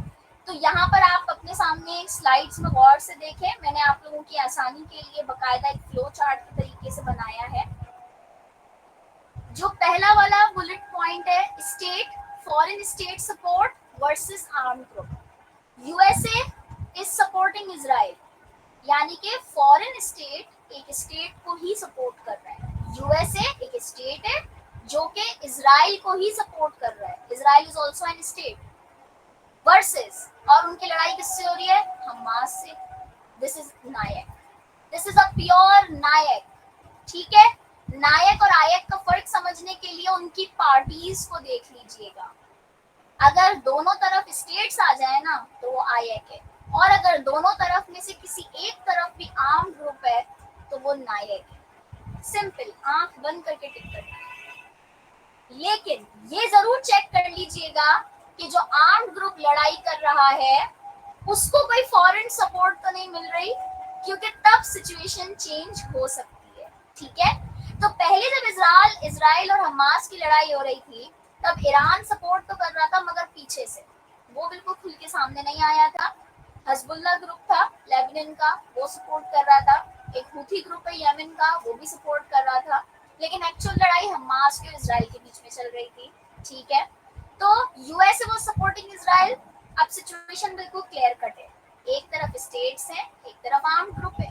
अब जरूरी नहीं कि सिर्फ एक ही स्टेट हो सकता है 10 स्टेट्स हैं, हो सकता है 12 स्टेट्स हैं, हो सकता है 193 कंट्रीज एक तरफ है और एक तरफ एक आर्म ग्रुप है। Now this is also a situation of NIAC. क्यों? क्योंकि एक तरफ अभी भी आर्म ग्रुप एग्जिस्ट कर रहा है। नाउ अब हम आते हैं सेकंड सिचुएशन के ऊपर। एक तरफ स्टेट है, दूसरी तरफ आर्म ग्रुप है, और उस आर्म ग्रुप को सपोर्ट मिल रही है बाहर से, जैसे ईरान इज सपोर्टिंग हमास। अब हमें कैसे पता चलेगा कि ये नायक से आयक कब बनेगा, ठीक है। तो उसके ऊपर एक टेस्ट इस्तेमाल किया जाता है जिसे हम कहते हैं ओवरऑल कंट्रोल टेस्ट। लेकिन इसका एक और वर्जन भी कह सकते हैं, जिसको कि आईसीसी ने अपने केस लॉज में, जजमेंट्स में ओवरऑल कंट्रोल टेस्ट की बात की कि अगर एक स्टेट एक आर्म ग्रुप के ऊपर ओवरऑल कंट्रोल एक्सरसाइज करती है तो हम समझेंगे कि ये स्टेट ही लड़ाई लड़ रही है और एक इंटरनेशनल आर्म कॉन्फ्लिक्ट एस्टैब्लिश हो गया, ठीक है। यानी कि अगर ईरान हमास के ऊपर ओवरऑल कंट्रोल एक्सरसाइज कर लेता है तो अब ये सिचुएशन नायक यानी नॉन इंटरनेशनल से इंटरनेशनल में कन्वर्ट हो जाएगी। आईसीजे ने अपने एक केस लॉ में निकारागुआ वर्सेस यूएसए, बहुत फेमस केस लॉ है, कभी आप जाइएगा इसको जरूर पढ़िएगा। इसमें पब्लिक इंटरनेशनल लॉ के बहुत सारे प्रिंसिपल एस्टैब्लिश हुए। तो निकारागुआ वर्सेस यूएसए के केस में आईसीजे ने, ठीक है, ICJ international court of justice ने इफेक्टिव कंट्रोल टेस्ट दिया हमें। उन्होंने कहा कि नहीं, ओवरऑल कंट्रोल टेस्ट जरूरत नहीं है, ओवरऑल कंट्रोल की जरूरत नहीं है। अगर आप इफेक्टिव कंट्रोल एक्सरसाइज कर रहे हो तो उससे भी एक नायक एक आयक में कन्वर्ट हो जाता है। अब आप बोलेंगे कि ma'am what is the difference between overall control and effective control? तो when we are talking about overall control, that means कि आप हर चीज में आपका कंट्रोल है। आपकी लड़ाई करने के तरीकों पर, आपके लोगों पर, आपके पैसों पर, आपके इक्विपमेंट प्लानिंग और स्ट्रेटजी पर, हर चीज पर अगर एक स्टेट कंट्रोल करने लग जाए एक आर्म ग्रुप की, तो हम समझेंगे कि ओवरऑल कंट्रोल। वो उसको फाइनेंस भी कर रहा है, पैसा भी दे रहा है, हथियार भी दे रहा है, प्लानिंग भी करके दे रहा है, और उनको सुपरवाइज भी कर रहा है, मशवरे भी दे रहा है, और उनको बकायदा गाइड कर रहा है। और अपने अगर आदमी दे दिए तो फिर तो समझे डेफिनेटली डिस्टैब्लिश हो जाता है ओवरऑल कंट्रोल। तो यानी कि ओवरऑल जनरली एक स्टेट एक आर्म ग्रुप को कंट्रोल कर रहा है, और जैसा जैसा वो स्टेट बोल रहा है वो आर्म ग्रुप वैसा वैसा कर रहा है। जैसे आपने वो सुनी होगी ना मिसाल कठपुतली, कि वो जो आर्म ग्रुप है ना वो एक कठपुतली की तरह काम कर रहा है। एक्चुअल में काम पीछे से सारा वो स्टेट कर रहा है, लेकिन सामने दिखाने के लिए आर्म ग्रुप को रखा हुआ है। तो नाउ दिस इज एक नॉन इंटरनेशनल कन्वर्ट हो जाता है इंटरनेशनल। इफेक्टिव कंट्रोल टेस्ट क्या होता है? इफेक्टिव कंट्रोल टेस्ट ये होता है, यहीं पर है इफेक्टिव, ये वो है overall control test Tadic case में बताया था स्लाइड्स में जो है। Effective control test Nicaragua case में बताया था। उन्होंने कहा था जरूरी नहीं है कि आप हर चीज को कंट्रोल करो, जरूरी नहीं है कि आप पैसे को भी करो, हथियारों को भी करो, मिलिट्री को भी दो, आप मिलिट्री ऑपरेशंस में भी हेल्प करो, सुपरवाइज भी करो, गाइड भी करो, that's not necessary. Nicaragua case ये कहता है आप किसी एक चीज को कंट्रोल करो, लेकिन ऐसे कंट्रोल करो कि उसके बगैर वो आर्म ग्रुप कुछ कर ही ना सके। मिसाल के तौर पे पैसा। अब आपको पता है कि एक आर्म ग्रुप पैसे के बिना कुछ भी नहीं है, क्योंकि जाहिर है उनके सोल्जर्स को खाना भी चाहिए, रहने की जगह भी चाहिए, हथियार खरीदने के लिए पैसा भी चाहिए। तो पैसा is very important and weapons is also very important. अब सपोज करें कि कोई स्टेट किसी आर्म ग्रुप की सिर्फ दो चीजें कंट्रोल करता है, पैसा और हथियार, और ये दोनों चीजें इतनी इंपॉर्टेंट है कि अगर ये ना हो तो समझो कि वो जंग लड़ ही नहीं सकते। इफेक्टिव कंट्रोल ये होता है, भले 20% कंट्रोल करो मगर इस तरह कंट्रोल करो कि आपके बगैर वो कुछ कर ही ना सके, इसको हम कहते हैं इफेक्टिव कंट्रोल। ठीक हो गया? तो निकारागुआ केस ये कह रहा है कि अगर कोई स्टेट, जरूरी नहीं है कि वो हर चीज को ओवरऑल कंट्रोल करे, अगर वो इफेक्टिवली भी कंट्रोल कर रहा है किसी एक चीज के थ्रू भी, तो हम उसे समझेंगे कि ये भी इंटरनेशनल आर्म कॉन्फ्लिक्ट बन गया। तो दोनों टेस्ट अप्लाई हो सकते हैं, ठीक है? ओवरऑल कंट्रोल टेस्ट भी अप्लाई होता है और इफेक्टिव कंट्रोल टेस्ट भी अप्लाई होता है। यहाँ तक किसी को कोई सवाल? Any question? Effective control, overall control समझ आ गया? Okay, perfect. Yes ma'am. Perfect. अब एक न्यू सिचुएशन आती है, दोबारा से हम अपने उन फ्लो चार्ट्स की तरफ चलते हैं। एक न्यू सिचुएशन आती है, आर्म ग्रुप को फॉरेन स्टेट्स कंट्रोल कर रहे हैं, फॉरेन और जो दूसरी तरफ स्टेट है उसको दूसरे स्टेट्स कंट्रोल कर रहे हैं। मिसाल के तौर पे हमास को ईरान, यमन, इजिप्ट, ये सारे स्टेट्स फेवर दे रहे हैं, और इजराइल को यूएसए, रशिया, मिसाल के तौर पर, just I am giving an example, हालांकि रशिया यूएस कभी एक साथ नहीं हो सकते, तो मिसाल के तौर पे चले यूएसए और दूसरे स्टेट सपोर्ट कर रहे हैं, यूरोपियन स्टेट्स। तो अब हमें कैसे पता चलेगा कि आयक है या नायक है? क्योंकि हो सकता है कि ईरान तो ओवरऑल कंट्रोल अप्लाई कर रहा है हमास पर, लेकिन लेबनान तो नहीं कर रहा, इजिप्ट तो नहीं कर रहा। वो मदद जरूर कर रहे हैं मगर इफेक्टिव कंट्रोल नहीं है, ओवरऑल कंट्रोल नहीं है। अब इजराइल और इजिप्ट के बीच में कौन सा रिलेशन हुआ? हालांकि इजिप्ट जो है, मिसाल के तौर पे इजिप्ट हमास को सपोर्ट कर रहा है और हमास की लड़ाई इजराइल से चल रही है, तो इजराइल और इजिप्ट के बीच में कौन सा रिलेशन है? आयक है या नायक है? यूएसए और इजिप्ट के बीच में कौन सा रिलेशन है? यूएसए और हमास के बीच में क्या रिलेशन है? सपोज अगर डेनमार्क भी इजराइल को सपोर्ट कर रहा है, तो डेनमार्क और हमास के बीच में क्या रिलेशन है?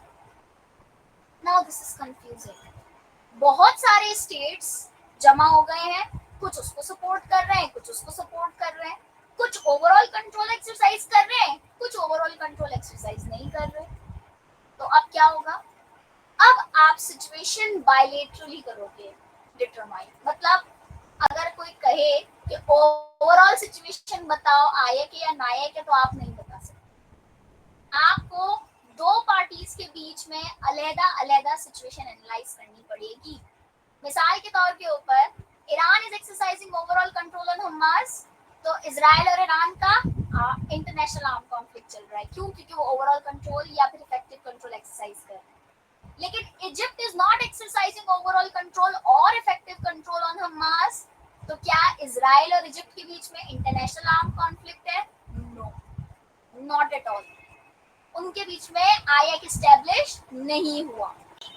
इसी तरीके से यूएस ने अब अपनी मिलिट्री भेज दी है बाकायदा इजराइल को सपोर्ट करने, तो हमास और यूएस के बीच में एक proper noun international arm conflict establish हो गया है।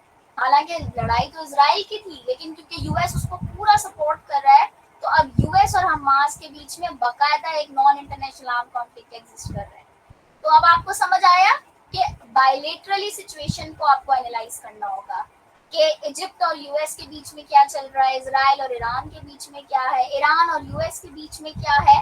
मतलब कि दो करके आपको उनके रिलेशनशिप को टेस्ट करना पड़ेगा कि क्या इनके बीच में आयक है या फिर नायक है। और वो आपको कैसे पता चलेगा? ओवरऑल कंट्रोल टेस्ट से या फिर इफेक्टिव कंट्रोल टेस्ट से। अब बताएं कि फॉरेन इंटरवेंशन में कोई भी आपको चीज जो समझ ना आई, यही चीजें जो मैंने आपको बताई हैं। और एक और important point, parallel conflicts can exist. जैसे मैंने आपको बताया यूएस और हमास के बीच में कौन सा चल रहा है? नायक चल रहा है। लेकिन इजराइल और ईरान के बीच में क्या चल रहा है? आयक चल रहा है। सिचुएशन एक है, लड़ाई एक है, लेकिन पैरेलल आयक भी एग्जिस्ट कर रहा है, नायक भी एग्जिस्ट कर रहा है। समझ आई ये बात? कोई क्वेश्चन तो मुझसे अभी पूछ लें। फॉरेन इंटरवेंशन का कॉन्सेप्ट समझ आ गया? Arsal is saying everything is clear, thank you. I can see Kinza Sheikh, Azain, sorry for the pronunciation. All right, clear. तो इसका मतलब आप लोगों को ये चीज क्लियर हो गई है, समझ आ गया है कि हमें सिचुएशन को एनालाइज कैसे करना होता है। फॉरेन इंटरवेंशन कब होगी? Internationalised non international arm conflict कब बन जाएगा? This is a transition period, ठीक है। नायक से आयक में कब कन्वर्ट होगा? ठीक है, ये आपको समझ आ गया है। अब अगर कभी भी किसी सिचुएशन को, अब आपका टास्क है कि अगर आप इंटरेस्टेड हैं इसको समझने में, तो आप अभी जो जितनी भी वॉर्स चल रही हैं आप उसे एनालाइज करें, देखें कौन सा स्टेट किसको सपोर्ट कर रहा है, और फिर आप उनके आपस में रिलेशन को चेक करें कि ये आयक है या नायक है। इससे आपको और क्लियर होता जाएगा, ठीक है। ओके, अब हम आगे चलते हैं। Okay, now temporal scope of NIAC. देखिए, हम लोगों ने आयक के बारे में पढ़ा था, ठीक है। अब हम नायक के बारे में भी पढ़ रहे हैं कि हमें कैसे पता चलेगा कि किस वक्त नायक स्टार्ट हुआ और कब खत्म हुआ, और कौन सी जगह के ऊपर नायक हुआ। अब मैं आपसे स्टार्टिंग में मैंने आपसे कहा था कि मैंने कुछ स्लाइड्स से जो मैंने हटा दी थी, क्योंकि अगर मैं वो पढ़ाने बैठी ना तो शायद 4 घंटे भी कम पड़ जाए। तो उसमें से एक स्लाइड थी स्पेशियल स्कोप ऑफ नायक, ठीक है। यानी कि इंटरनेशनल आर्म कॉन्फ्लिक्ट के लिए तो देखिए बहुत आसान था कि जिन दो मुल्कों के बीच में लड़ाई चल रही है उसकी बाउंड्री में आईएचएल अप्लाई होगा। लेकिन नायक के केस में ये चीज बहुत कंफ्यूजिंग है। इनफैक्ट इतनी कंफ्यूजिंग है कि कभी कभी इवन मुझे भी कंफ्यूजन हो जाती है कभी कभी, ठीक है। तो पहले मैं आपको टेम्पोरल समझाती हूँ, फिर मैं आपको स्पेशियल पे लेकर आऊंगी।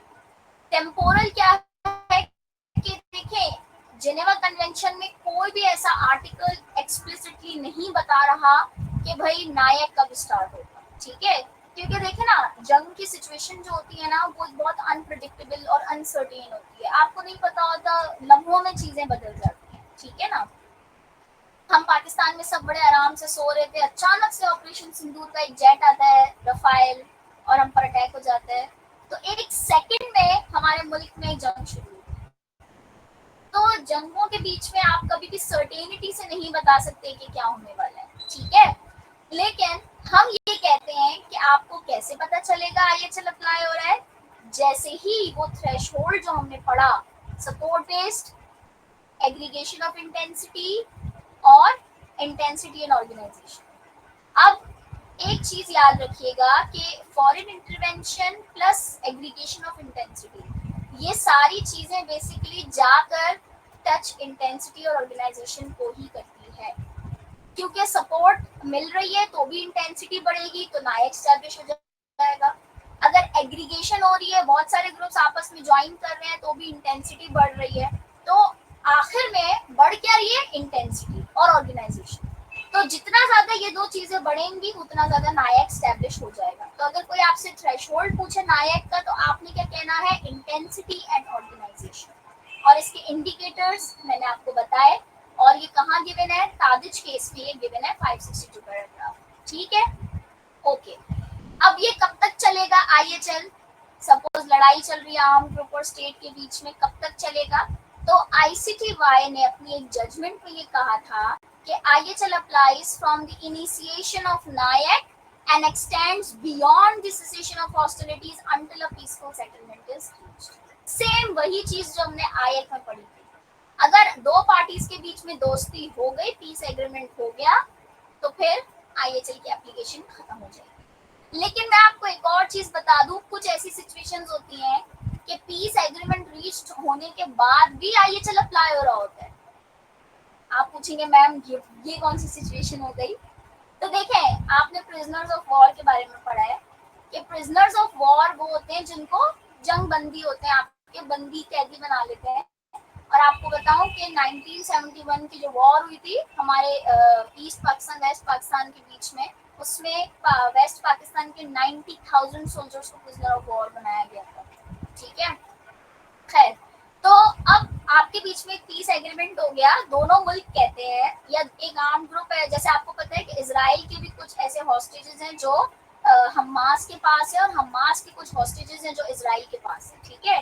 तो वो आपस में एग्रीमेंट करते हैं, मैं मिसाल दे रहा हूँ, वो एग्रीमेंट करते हैं कि भाई ठीक है, हम एक पीस एग्रीमेंट साइन कर रहे हैं, आप हमें हमारे बंदे वापसी दो, हम आपको आपके बंदे वापसी देंगे। लेकिन पीस एग्रीमेंट तो हो गया, दोनों ने साइन कर ली, बस IHL खत्म नहीं। जब तक के वो बंदे सही सलामत अपने अपने मुल्क की दहलीज पे ना पहुंच जाएं, तब तक IHL अप्लाई होता रहेगा।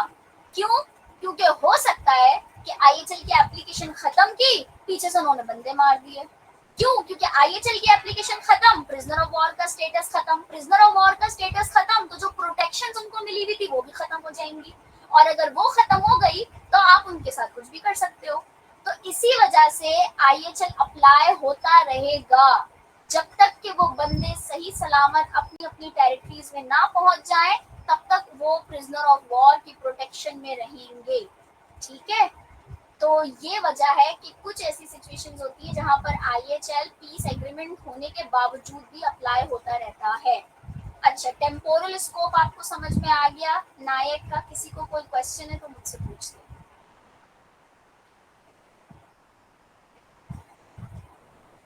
कोई क्वेश्चन? क्लियर है? Right, all right, all right, ठीक है। Thank you so much Kinza and निर्जला। ओके, अब हम आगे चलते हैं। मैं आपको बता रही थी कि मैंने स्पेशल स्कोप की स्लाइड हटा दी, मैं आपको ओवरव्यू दे रही हूँ because that is really very complex. अगर मैं उसकी डिटेल में जाऊंगी ना तो आपको जितना समझ आया है शायद आप वो भी भूल जाए, ठीक है ना, because that is a matter of practice. वो तो हम लोगों ने क्योंकि बहुत ज्यादा टाइम से उसको पढ़ा है और कॉमेंट्रीज वगैरह बहुत ज्यादा पढ़ी है, तो एक तो ना माइंड में क्लैरिटी आ गई। बट मैंने आपको ऑलरेडी बहुत सारी कंफ्यूजिंग चीजें अभी पढ़ाई हैं, और अगर मैं मजीद ऐड करूंगी तो आप और कंफ्यूज हो जाएंगे। लेकिन मैं आपको बता दूं, नायक के मामले में जो टेरिटोरियल एप्लीकेशन है IHL की, वो बहुत कंफ्यूजिंग है। मिसाल के तौर पे बलूचिस्तान लिबरेशन आर्मी अगर पाकिस्तान की हुदूद के अंदर लड़ रही है, तो नायक पाकिस्तान की बाउंड्री में अप्लाई हो रहा है। मिसाल के तौर पे बलूचिस्तान लिबरेशन आर्मी के कुछ बंदे इंडिया भाग जाते और वो बाहर से हमला करते पाकिस्तान पर, तो क्या इंडिया में IHL अप्लाई होगा? और ये भी हो सकता है कि बलूचिस्तान लिबरेशन आर्मी के बंदे पूरी दुनिया में फैल जाएं। जैसे आपको पता होगा कि अल कायदा का जो ग्रुप था उसके बंदे पूरी दुनिया में फैले हुए थे।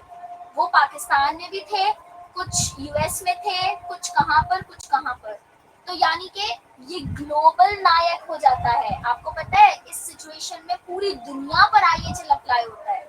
अगर किसी आम ग्रुप के बंदे हर मुल्क में छोटे छोटे ग्रुप्स में तकसीम हो जाए और वो एक मुल्क के खिलाफ लड़ाई करें, क्योंकि अलकायदा की लड़ाई बेसिकली यूएस के खिलाफ थी, तो ये एक ग्लोबल नायक इस्टेब्लिश हो जाता है और आईएचएल पूरे ग्लोब के ऊपर अप्लाई होने लगता है, यानी कि पूरी दुनिया में अप्लाई होने लग जाता है। क्यों? क्योंकि अगर तो आपको ये बात पता है कि वो कहाँ पर छुपे हुए हैं, यानी कि किन मुल्कों में है, तो ठीक है, तो आप उन मुल्कों में अप्लाई कर देते हो आईएचएल। लेकिन आपको पता ही नहीं है कि वो किस मुल्क में छुपे हुए, तो आप क्या करोगे? हो सकता है वो इराक में हो सकता है वो यूरोप में कहीं छुपे हुए हो सकता है वो ब्राजील में हो सकता है वो साउथ अमेरिका, ऑस्ट्रेलिया, कहीं पर भी हो सकते हैं, यू डोंट नो। तो इस सूरत में पूरी दुनिया पे आईएचएल अप्लाई होता है। और एक जो मैंने आपको ट्रांसनेशनल बॉर्डर्स का बताया कि मिसाल के तौर पे बलूचिस्तान लिबरेशन आर्मी के कुछ बंदे जाके इंडिया में छिप जाते हैं और पाकिस्तान को अब अटैक करना है, तो वो क्या करे? क्योंकि अगर तो वो इंडिया पे अटैक करेगा तो इंडिया कहेगा भाई तुम मेरे घर में कैसे घुस के अटैक कर रहे हो, मिसाल के तौर के ऊपर, और इंडिया कहे कि नहीं जी मैं आपको इजाजत नहीं देता आप मेरे घर में घुसो, तो फिर आप क्या करोगे? तो फिर इंडिया की टेरिटरी पे अप्लाई नहीं होगा क्योंकि उसका कंसेंट नहीं है। और अगर आपने हमला कर दिया मना करने के बावजूद, तो फिर इंडिया पाकिस्तान की जंग लग जाएगी। तो यानी कि नायक तो चल रहा है और आयक भी स्टार्ट हो जाएगा। यानी अब पाकिस्तान दो चीजें कर रहा है, वो इंडिया के साथ आयक में है और बीएलए के साथ नायक में है। मैं आपको मिसाल समझा रही हूँ, ठीक है? इसी तरीके से ये भी तो हो सकता है कि इंडिया कहे कि ठीक है भाई तुम दोनों का झगड़ा है, मेरा कोई लेना देना नहीं है, तुम आओ अपने बंदे पकड़ो वापसी ले जाओ, बस इनको ले जाओ यहाँ से, या तुम्हें जो भी लड़ाई करनी है तुम कर लो, हमें कोई प्रॉब्लम नहीं है। तो अब क्योंकि एक स्टेट आपको कंसेंट दे देता है अपना, तो इसका मतलब कि अब अगर पाकिस्तान इंडिया में अटैक करता है बीएलए के लोगों के खिलाफ, तो फिर आयत नहीं होगा, इंडिया पाकिस्तान की जंग नहीं होगी। क्यों? क्योंकि इंडिया ने खुद आपको इजाजत दी है। अब सिर्फ नायक रहेगा पाकिस्तान और बीएलए के बीच में। आई know this is very confusing, इसको हम स्पिल ओवर नायक कहते हैं कि आपके आम ग्रुप के बंदे दूसरे मुल्कों में भाग जाते हैं, छिप जाते हैं। इसको हम ट्रांसनेशनल आयक की भी एक कैटेगरी होती है, एक एक्सटर्नल फोर्स होता है। तो इस तरह स्पेशल स्कोप इसका थोड़ा कंफ्यूजिंग है, इसी वजह से मैं इसे ज्यादा डिटेल में डिस्कस नहीं कर रही थी, ठीक है?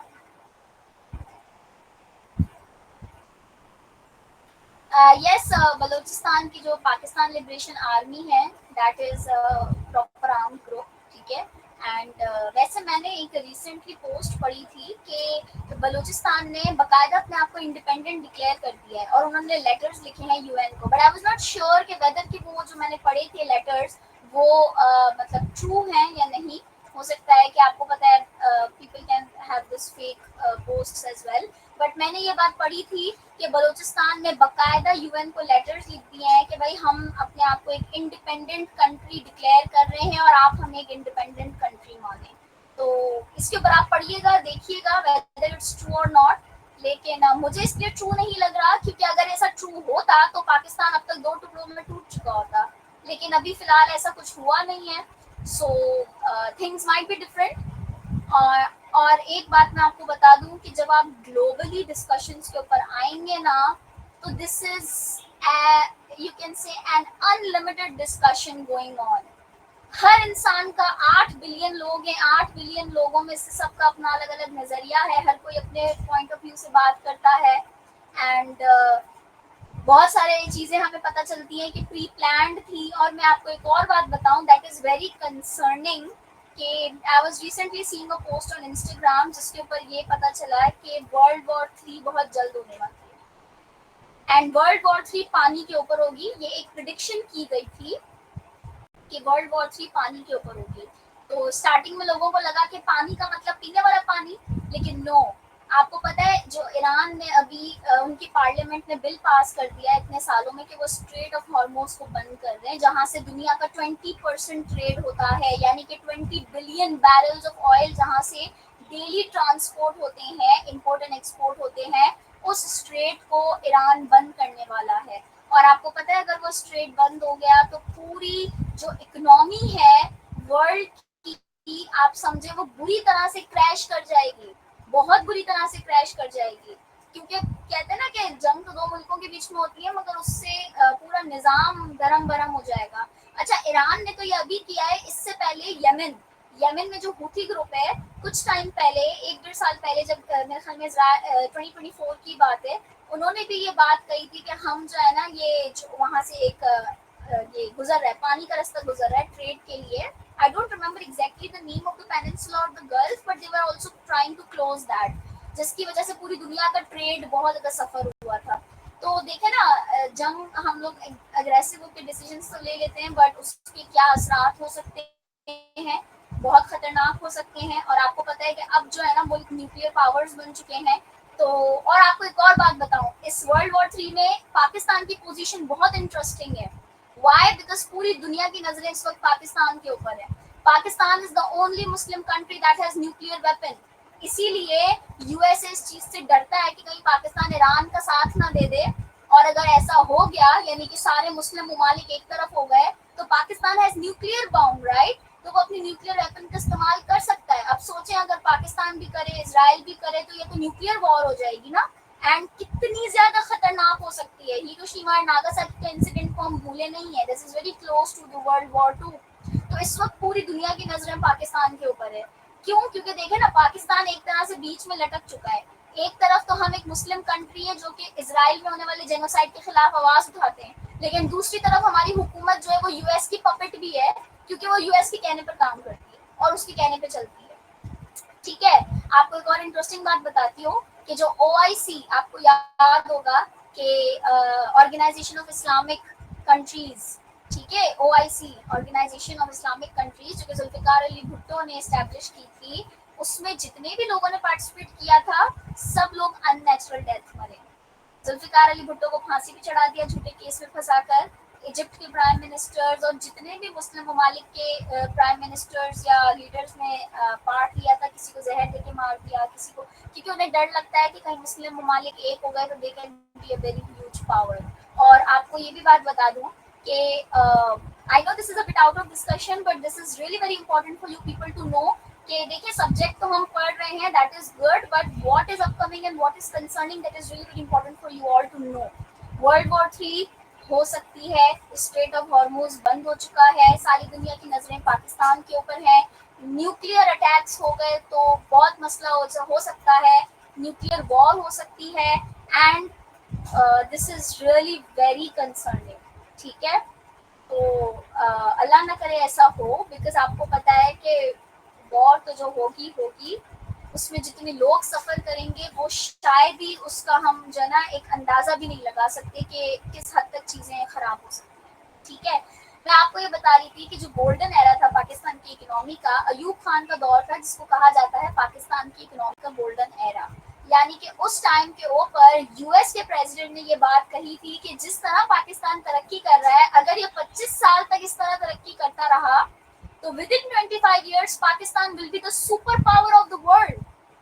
यस, ये खुद यूएस ने बात कही थी, लेकिन उन्होंने ऐसा होने नहीं दिया।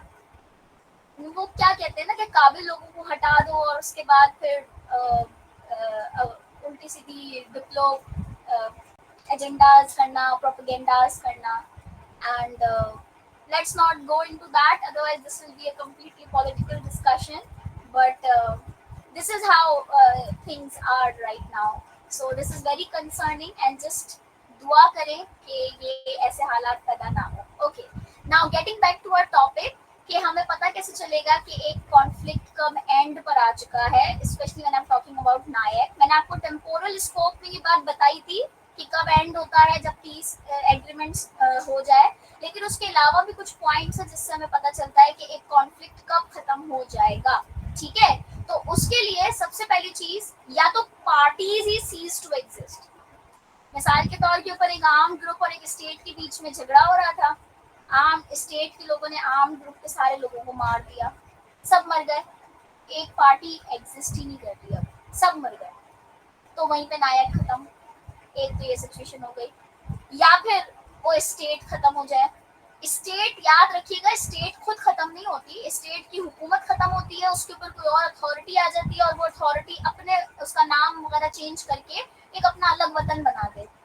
मिसाल के तौर पे पाकिस्तान में BLA और स्टेट ऑफ पाकिस्तान के बीच में झगड़ा हो रहा है, अगर सपोज करें कि बलूचिस्तान अलग हो जाए, वो अपना एक अलग मुल्क बना ले, पाकिस्तान अलग हो जाए, तो पाकिस्तान का नाम बदल कर कुछ और हो जाए, बलूचिस्तान का नाम बदल कर कुछ और हो जाए। अब वो दो पार्टीज जिन्होंने इनिशियली लड़ाई स्टार्ट की थी वो एग्जिस्ट ही नहीं कर रही है, तो ये पॉसिबिलिटी हो सकती है। ठीक है, उसके अलावा सीज फायर, आर्मिस्टाइज और पीस सेटलमेंट, ये वही वाली बात है, पीस सेटलमेंट हो गया, दोनों ने दोस्ती कर ली आपस में। ठीक है, अ lasting cessation of arm confrontation without real risk of resumption, यानी कि दोनों के बीच में लड़ाई खत्म, और लड़ाई बहुत टाइम से खत्म हो गई। देखिए, ऑफिशियल डिक्लेरेशन नहीं हुई है, पीस सेटलमेंट नहीं हुआ है, दोस्ती नहीं हुई है, लेकिन दोनों अपने अपने काम में बिजी हो गए और अब काफी अरसा हो गया, दोनों के बीच में कोई लड़ाई नहीं हो रही। तो एक वक्त के बाद ये समझा जाएगा कि नायक ऑटोमेटिकली खत्म हो गया। बाजू का लोग ना ईगोइस्टिक बहुत होते हैं, वो कहते हैं नहीं भाई हम दोस्ती तो नहीं करेंगे, बस ठीक है अब मैं इससे बात नहीं कर रहा, मेरा इससे कोई ताल्लुक नहीं है, इसको बोलना मुझसे आके बात ना करे। और सामने से बंदा कहता है हाँ हाँ मैं भी इससे बात नहीं कर रहा, मैं भी इससे कोई दोस्ती वोस्ती नहीं करूंगा, बस वो जाने उसका काम जाने, बस मुझे तंग मत करो। तो कभी कभार ऐसा भी होता है ना, दोनों पीस सेटलमेंट नहीं करते, दोस्ती नहीं करते, लेकिन ऑफिशियल डिक्लेरेशन भी नहीं देते, लेकिन बस दोनों खामोश होकर बैठ जाते हैं, तो ये भी हो सकता है। टेम्पररी इनएक्टिविटी, अगर मैंने आपको पहले भी बताया था कि अगर वक्ती तौर के ऊपर दोनों की लड़ाई रुक जाती है तो ऐसा नहीं होगा कि IHL खत्म हो गया, नो, IHL फिर भी अप्लाई होता रहेगा। क्यों? क्योंकि हमेशा एक डर रहेगा कि हो सकता है दोबारा लड़ाई स्टार्ट हो जाए, जैसे मैंने बताया था अभी इंडिया पाकिस्तान का सीज फायर हुआ लेकिन दोबारा उसको तोड़ दिया गया, so that situation can also happen, लेकिन IHL will continue to apply. Okay, अब आपको पता कैसे चलेगा कि कहीं पर सिसेशन यानी इख्तिताम हो चुका है लड़ाई का या नहीं? उसके भी कुछ इंडिकेटर्स हैं। सपोज करें कि गवर्नमेंट ने आर्मी बुलाई थी और अब गवर्नमेंट को लगता है कि नहीं अब जरूरत नहीं है, अब मामला अंडर कंट्रोल है, पुलिस और रेंजर्स संभाल लेंगे, तो वो आर्मी को कहते हैं कि चलें भाई आप जाएं वापस बॉर्डर्स पे चले जाए। So this is an example कि गवर्नमेंट ने अपनी आर्मी को वापस भेज दिया, इसका मतलब कि सिचुएशन इज अंडर कंट्रोल। तो इसका मतलब कि इतनी जो एक इंटेंसिटी उसकी बढ़ गई थी वो वापसी डाउन हो गई, वो चीज इंटेंसिटी उसकी खत्म हो गई, तो नायक खत्म। ठीक है, उसके अलावा अगर सपोज गवर्नमेंट ने कुछ पब्लिक ऑर्डर्स दिए हुए थे कि भाई कोई बाहर ना निकले, इमरजेंसी ऑर्डर्स होते हैं ना, वो निकाले हुए थे, लेकिन अब सिचुएशन इज अंडर कंट्रोल, तो वो कहते हैं कि भाई ठीक है दोबारा से सब कुछ रिज्यूम हो जाए, आप लोग जो आम आवाम है वो नॉर्मली स्कूल्स कॉलेजेस खोल दो, अपने अपने कारोबार पे जाओ, सब अपने अपने कामों में लग जाओ दोबारा से, everything is under control. So these are few indicators जिससे पता चलता है कि नाउ नायक की जो इंटेंसिटी थी वो कम हो गई, सो इट हैज एंड। देखिए ना, नायक बनता कब है? जब ऑर्गेनाइजेशन और इंटेंसिटी दोनों मिल जाए, लेकिन अगर इन दोनों में से कोई एक भी कम हो जाती है तो नायक सीजेस टू एस्टैब्लिश। ठीक है, तो यानी कि सेसेशन हो चुका है। अच्छा, यहाँ पर जो दो आपका लेक्चर यहाँ पर खत्म हो जाता है, यहाँ पर मैंने कुछ इंपॉर्टेंट केस लॉज लिखे हैं जिसमें बकायदा IHL की ग्रोथ हुई है, जिसमें इंटरप्रिटेशन हुई है लॉ की, जिसमें इस तरह की कुछ केस लॉज है जिन्होंने डीपली जाकर IHL के प्रिंसिपल्स को स्टैब्लिश किया है। तो ये वो कुछ केसेस हैं, बहुत इंपॉर्टेंट हैं। इसके अलावा भी बहुत सारे हैं। ठीक है, ये तो मैंने बहुत जो मुझे याद आ रहे थे वो मैंने लिख दिए, लेकिन इसके अलावा भी बहुत सारे केसेस हैं जो कि एग्जिस्ट करते हैं, जिसमें आप पढ़ सकते हैं उनको इफ़ यू आर इंटरेस्टेड, और ये आपको इनकी वेबसाइट्स पर मिल जाएंगे इजीली। ICTY का केस है तो ICTY की वेबसाइट पर, ICTR का है तो वहाँ की वेबसाइट पर, और अगर ICC का है तो ICC की वेबसाइट पर, और अगर ICJ का है तो उसकी वेबसाइट पर। ठीक है, तो आप ये देख सकते हैं कौन कौन से केसेस हैं। उसके अलावा कुछ केस स्टडीज मैंने यहाँ मेंशन की हैं, जिसमें से सबसे पहले तो हमारा BLA और पाकिस्तान की केस स्टडी है। अगर आप डिटेल में उसे पढ़ना चाहें कि भाई ये कॉन्फ्लिक्ट कब शुरू हुआ था, अब इसकी इंटेंसिटी क्या है, अब क्या सिचुएशन है, तो ये आप पढ़ सकते हैं। अल-कायदा, एक तालिबान, ये एक बहुत इंपॉर्टेंट और फेमस है हमारे पास आर्म ग्रुप। ठीक है, आप इसकी पढ़ सकते हैं। 9/11 का वाक़या क्या हुआ, US और इराक वॉर, और US ने पाकिस्तान की कब मदद की थी। आपको पता है पाकिस्तान ने भी US को अपनी टेरिटरी दी थी। जैसे मैंने कहा था ना कि जब अल-कायदा, जब कोई एक आर्म ग्रुप किसी दूसरे मुल्क में जाके छुप जाता है, तो अगर तो वहाँ की जो गवर्नमेंट है वो सामने वाली स्टेट को इजाज़त दे देती है कि हाँ ठीक है आप आओ और इनको ले जाओ, इनको करो जो भी करो, हमें कोई एतराज़ नहीं है। तो पाकिस्तान ने भी ऐसा किया था। जब US को अल-कायदा के खिलाफ लड़ाई करनी थी तो अल-कायदा ग्रुप हमारे जो KTP का एरिया था वहाँ पर आकर छुपा हुआ था। तो उस टाइम पे पाकिस्तान ने US को अपनी टेरिटरी इस्तेमाल करने की इजाज़त दी थी। ठीक है। ओके, एक नाइजीरिया का बोको हरम ग्रुप है, आप इसको पढ़ सकते हैं। गजा का हमास वेरी पॉपुलर। अल शबाब सोमालिया एक अफ्रीकन कंट्री है, बहुत बहुत ही पाकिस्तान से भी under developed, you know the African is a dark continent. तो वहाँ की एक ग्रुप है अल शबाब, आप इसको भी स्टडी कर सकते हैं। येमेन का हूथी ग्रुप, लेबनान का हिजबुल्लाह ग्रुप, इस तरह बहुत सारी केस स्टडीज हैं जो आप पढ़ सकते हैं।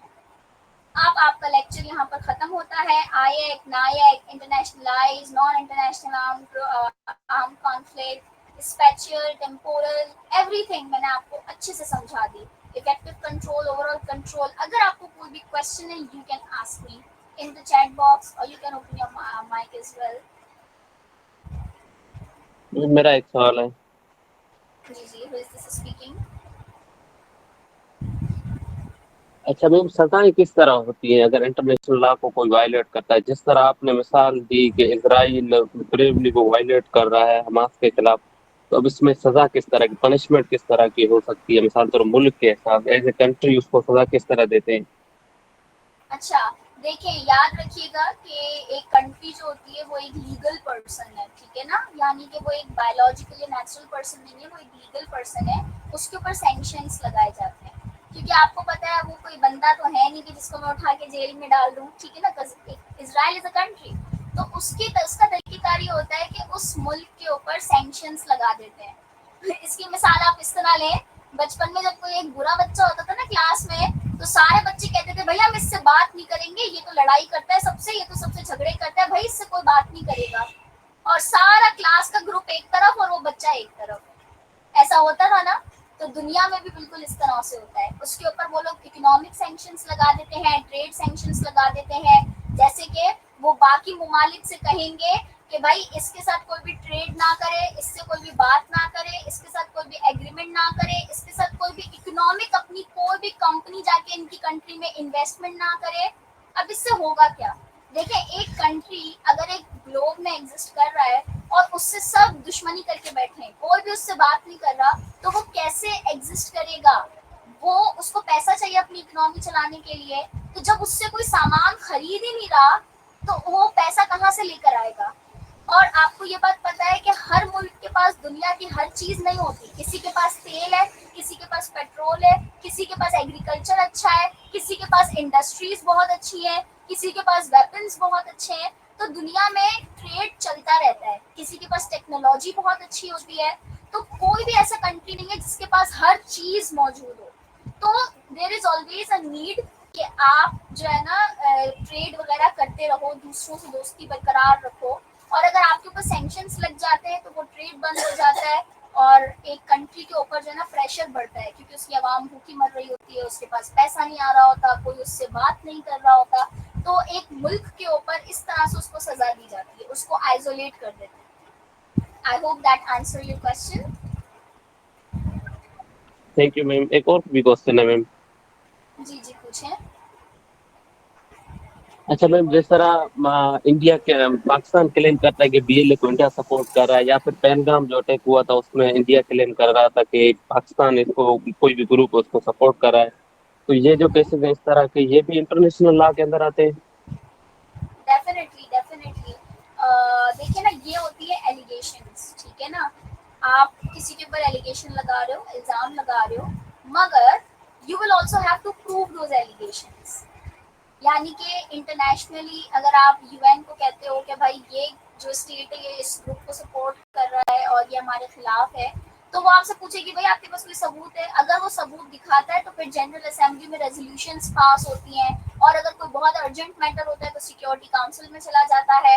और कल आपको सर दिलदार ने बताई थी ये बात कि जो नेतन्याहू है उसके खिलाफ अरेस्ट वारंट्स निकल चुके हैं। तो इस तरह जो भी लीडर्स इन्वॉल्व होते हैं लड़ाई में, अगर ये बात कंफर्म हो जाती है तो उनके खिलाफ अरेस्ट वारंट्स निकलते हैं। अच्छा, इसका ना एक तरीकेकार है, आईसीसी का एक प्रोसीजर है, ठीक है। जैसे मैंने आपको बताया था कि मुल्क के खिलाफ आप आईसीजे में जा सकते हो, लेकिन उसमें क्या होगा, ज्यादा से ज्यादा मुल्क के ऊपर सैंक्शंस लग जाएंगे, ज्यादा से ज्यादा आप उनको वक्ती तौर पर उनका ट्रेड बंद कर दोगे। लेकिन वो जो बंदा है जो वो सारे काम कर रहा था, वो तो खुलेआम घूम रहा है। एज एन इंडिविजुअल उसको क्या सजा हुई? कुछ भी नहीं हुई। तो अब उसको सजा दिलवाने के लिए आप कहाँ जाओगे? आईसीसी में जाओगे, यानी इंटरनेशनल क्रिमिनल कोर्ट में जाओगे। आईसीजे में आप इजराइल के खिलाफ जा सकते हो लेकिन नेतन्याहू के खिलाफ नहीं जा सकते, लेकिन आईसीसी में आप बकायदा नेतन्याहू के खिलाफ जाओगे, वहां पे आप इजराइल की बात नहीं करोगे, आप कहोगे ये जो नेतन्याहू है ना इसने किया है सब कुछ। तो अब आईसीसी क्या करता है, उसका एक प्रोसीजर होता है, आईसीसी का एक डॉक्यूमेंट है, rules and procedure of ICC, उसमें पूरा मैकेनिज्म बताया हुआ है। पहले एक जब भी उनको कहते हैं ना एक इत्तला मिलती है, जो ऑफिस ऑफ द प्रोसिक्यूटर होता है वो अपनी इनिशियल इन्वेस्टिगेशन स्टार्ट करता है, और अगर उसको रीजनेबल बेस्ट एविडेंस मिलते हैं तो वो केस फाइल करता है बिफोर आईसीसी। फिर क्या होता है कि आईसीसी उसके ऊपर एक प्री ट्रायल प्रोसीडिंग्स चलाती है, और उसमें ये देखा जाता है कि जो इल्जाम लगे हैं इस बंदे पर क्या ये सही है या नहीं। अगर तो वो इल्जाम सही साबित हो जाते हैं, यानी कि प्री ट्रायल चेंबर की प्रोसीडिंग्स कामयाब हो जाती है, ऑफिस ऑफ द प्रोसिक्यूटर उसको एस्टेब्लिश कर लेता है under article 67 of the IC Rome statute, तो फिर उसके बाद ट्रायल चलता है उस इंसान का, ठीक है। लेकिन अगर प्री ट्रायल में प्रोसिक्यूटर ये साबित ना कर सके कि जो इल्जाम इस पे लगाए हैं, से फॉर एग्जांपल वॉर क्राइम का है, क्राइम अगेंस्ट ह्यूमैनिटी का है, तो फिर क्या होता है कि वो वहीं पर रद्द हो जाता है।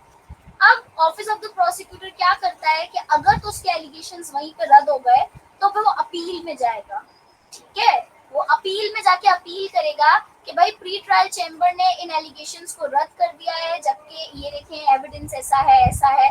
उसके बाद अपील चेंबर क्या डिसाइड करता है, वो फाइनल डिसीजन होता है। अगर अपील चेंबर कहता है कि नहीं प्री ट्रायल ने जो फैसला दिया वो बिल्कुल सही है, एलिगेशन सही नहीं है, बस रद्द कर दो, तो फिर वो केस वहीं खत्म हो जाता है।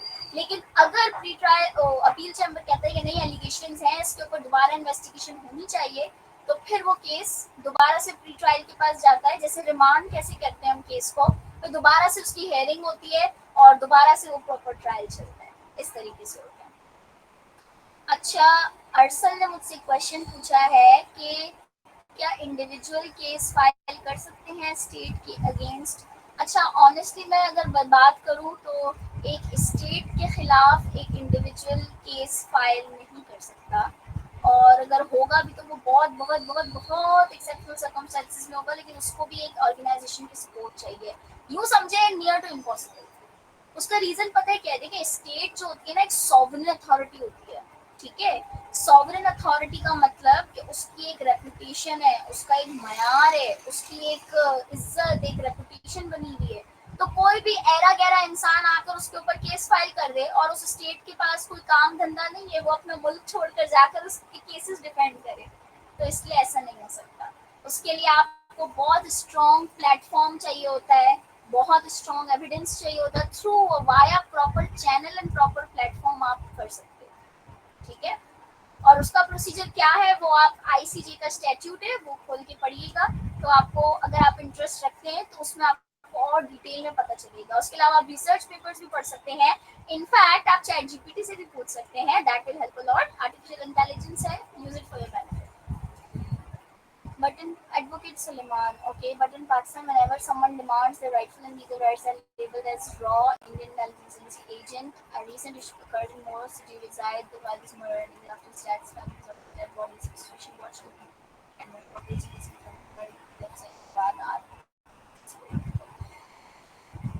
Okay, the question is of a very, very political nature. Suleiman, honestly मैं बताऊं तो मैं इसके ऊपर अपने व्यूज इसलिए नहीं दे सकती क्योंकि ना तो मैं गवर्नमेंट में हूँ और ना मुझे ये पता है कि वो क्या सोच रहे हैं।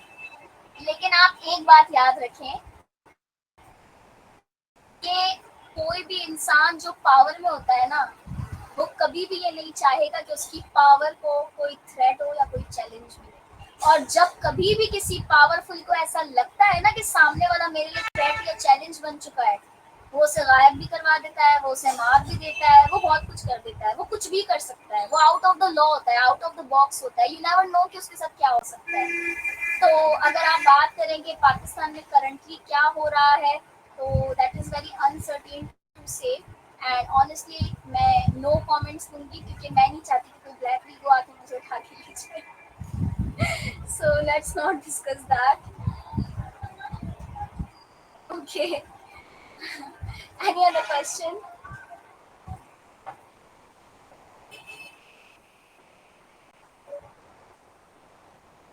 ओके, निर्जला you can ask the organizers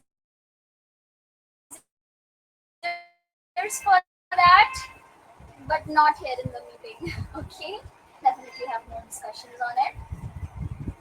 And yes, let me tell you one more thing. This is a very interesting, and if few people request the organizers for that as well after this 1 month legal course.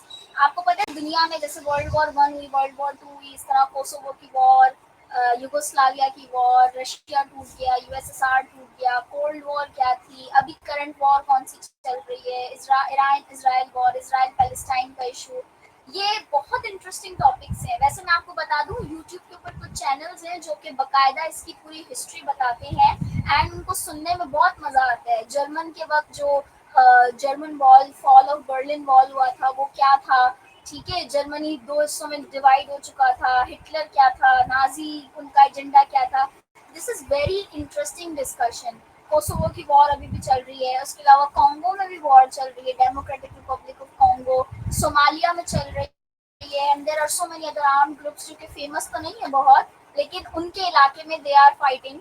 So we can have sessions separately on that. We can have a very good discussion, but of course, the time does not allow us for that right now. But definitely, if I get a chance, then we will. All right. So I hope that there are no more questions. This was the last lecture from my side. However, you have one more lecture of IHL with Sir Dildar, जिसमें वो आपको tribunals बताएंगे और बहुत सारी चीज़ें आपको बताएंगे IHL की, और भी बहुत कॉन्सेप्ट्स हैं जो वो आपके क्लियर करवाएंगे। So best of luck to you people, and that was a very amazing experience to share this lecture with you people because you were active and interactive both. Thank you so very much. Tahreem, are you here?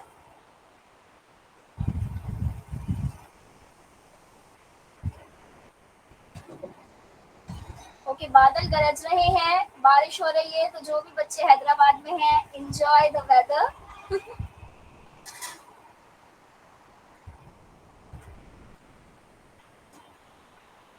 Thank you मैं, thank you Fahim, thank you Kinza, thank you Nirjala, thank you so very much all, thank you Suleman. So Tarim, may I leave the meeting?